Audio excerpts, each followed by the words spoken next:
There are certain actions that many people unknowingly do when visiting ancestral graves. Yet these small, careless behaviors can quietly close the door to prosperity for future generations. Hello, I'm Master Quan.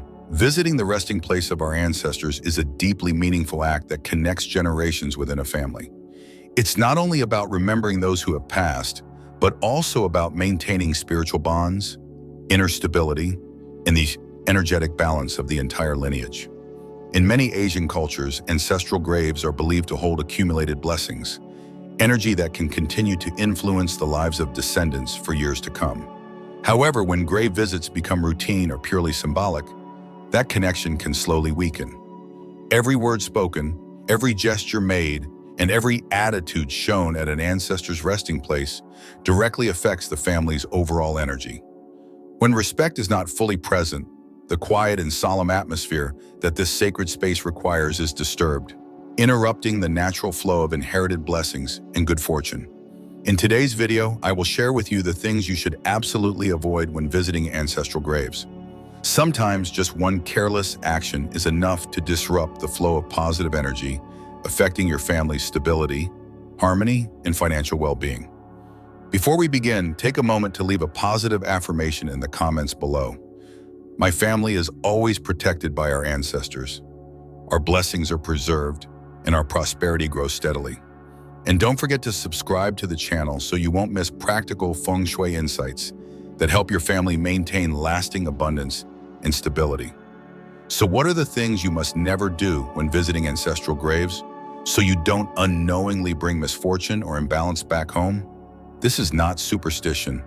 These are simple, grounded principles meant to preserve the quiet dignity of sacred spaces and keep your family's energy undisturbed and aligned.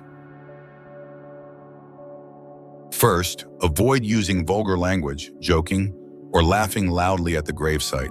When visiting ancestral graves, speaking carelessly, joking around, or laughing loudly is often dismissed as harmless.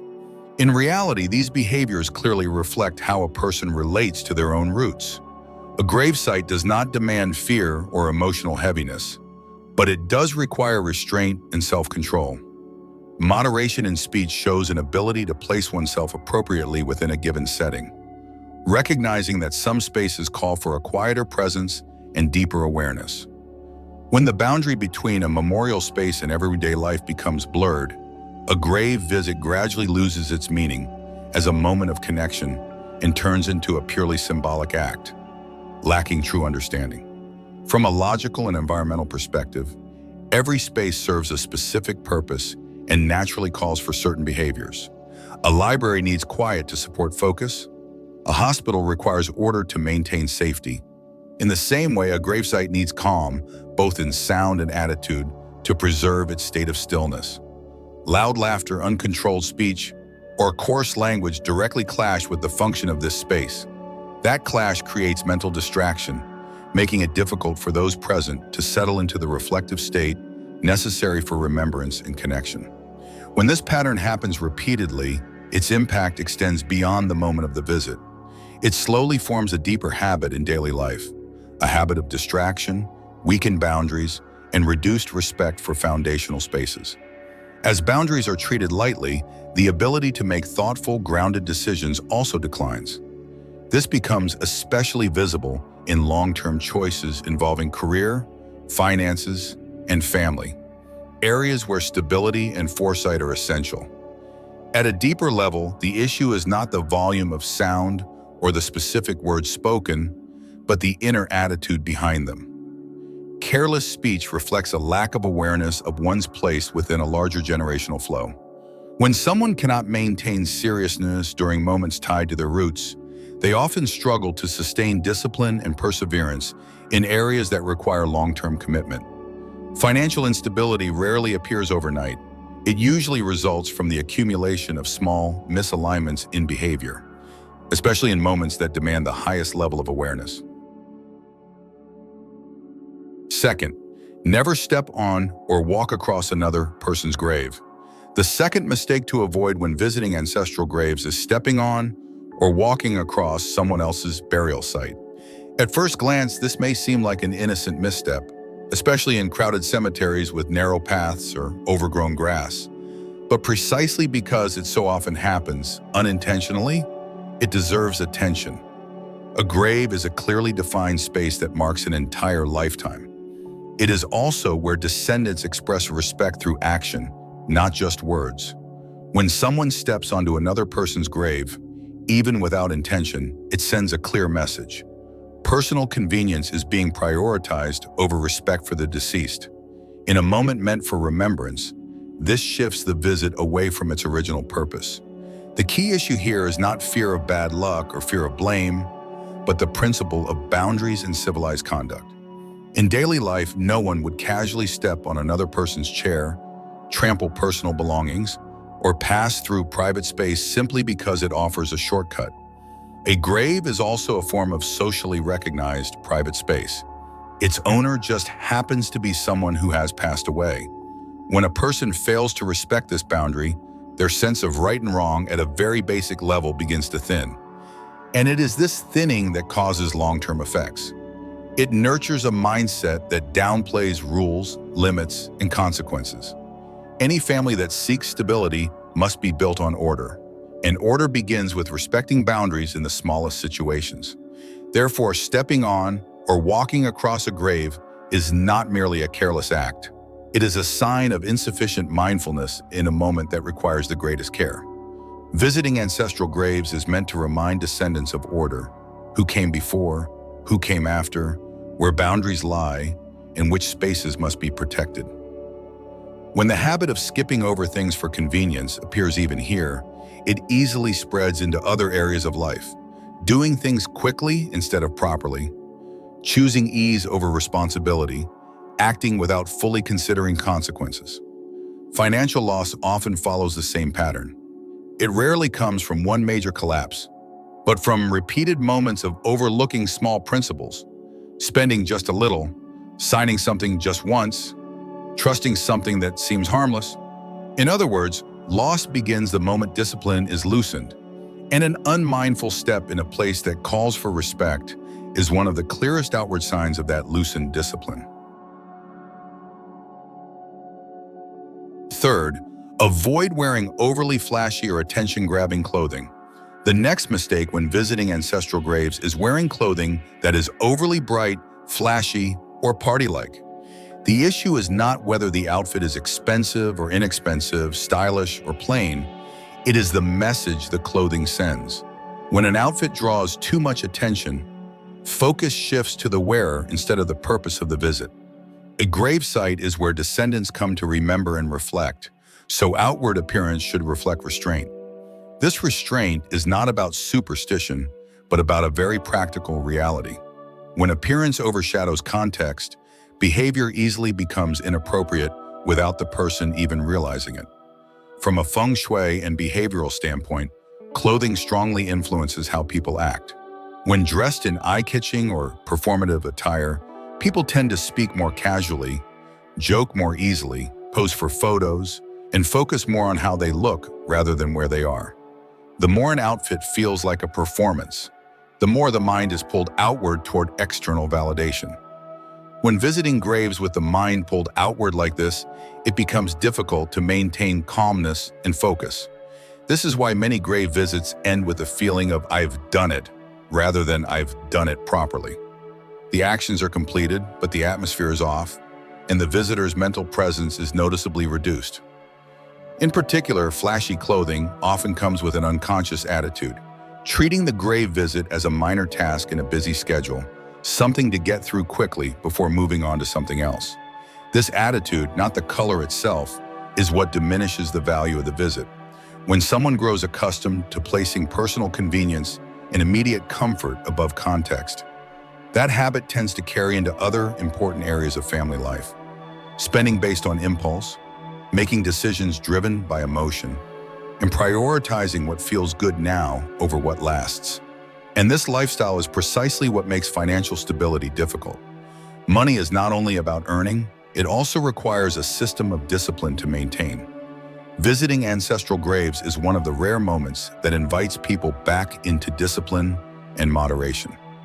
If display and excess are chosen even here, It often signals that moderation is lacking in many other areas of life as well. Fourth, never leave trash or clutter around the grave. When visiting ancestral graves, one serious mistake that is often overlooked is leaving the area around the grave messy after departing. A gravesite is not merely a place where a headstone or incense holder stands. It is a shared point of memory for the entire family. Even small items left behind can change the overall atmosphere of this space. What was once calm and respectful can slowly turn into a place that reflects carelessness and neglect. This has nothing to do with superstition. It is simply the way environments retain human traces. Each return visit is influenced by what remains, and lingering clutter creates a subtle heaviness that prevents remembrance from feeling complete. From a psychological perspective, people respond strongly to familiar visuals and spaces. A well-kept grave naturally evokes a sense of respect and care, while a cluttered one weakens emotional connection. When descendants repeatedly encounter a memorial space in disarray, memories of their ancestors gradually become linked to discomfort rather than peace. This happens quietly and often goes unnoticed, but over time it directly shapes how future generations perceive returning to their roots, no longer as something to be cherished, but as a burdensome obligation. Spaces store emotion, and repeated emotions form attitudes. When a place meant to be dignified consistently triggers feelings of disorder, attitudes toward foundational values begin to erode. Descendants do not learn attentiveness and care. They learn to accept negligence. This is where spiritual continuity between generations starts to weaken. Without even mentioning luck or misfortune, the loss of connection and respect alone is enough to make a family's foundation fragile over time. Now that we have clearly identified the common missteps people make when visiting ancestral graves, the next important thing is not to worry about what you may have done wrong in the past. What truly matters is understanding what should be done correctly moving forward. Because only when actions are placed in the right way at the right time can the connection between ancestors and descendants be maintained naturally and steadily. First, prepare simple but well-arranged offerings. When preparing offerings for a grave visit, the core issue is not how much you bring, but whether the offerings reflect clarity and respect. The offerings are the first things placed down when descendants stand before an ancestral grave, and they set the tone for the entire visit. If items are purchased in a rush, chosen carelessly, or mixed between old and new, clean and unclean, the visit begins with distraction. On the other hand, thoughtfully selected snacks, fresh fruit that is not bruised or wilted, and items kept neat from the moment they are carried to the moment they are placed create a clear message. The person visiting knows what they are doing and understands where they are. The value of keeping offerings simple lies in the fact that simplicity prevents distraction. When an offering table becomes too elaborate or complicated, attention shifts toward arranging, worrying about whether something is missing or excessive, and adjusting details over and over again. The visit slowly turns into a technical task. With just enough offerings, everything remains manageable and mentally light, allowing attention to stay where it belongs, on remembrance rather than appearance. It is this focus, not the quantity of items, that gives the visit real meaning. Maintaining this neat and simple approach over time also creates a clear standard within the family. That standard communicates an important principle. Matters connected to one's roots do not require display, but they must never be careless. When this standard remains consistent, descendants grow up understanding that attentiveness always goes hand in hand with restraint. This becomes the foundation for blessings to be sustained, not through grand gestures, but by ensuring that important matters are always handled with the right measure, in the right place, and with the right intention.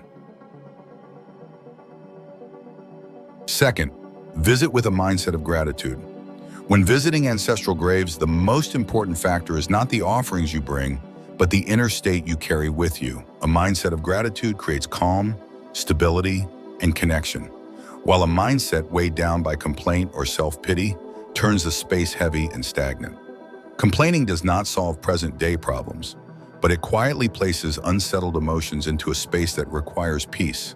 When the mind is unsettled, energy cannot flow in a supportive direction. A grave visit is also not a moment for desperate pleading.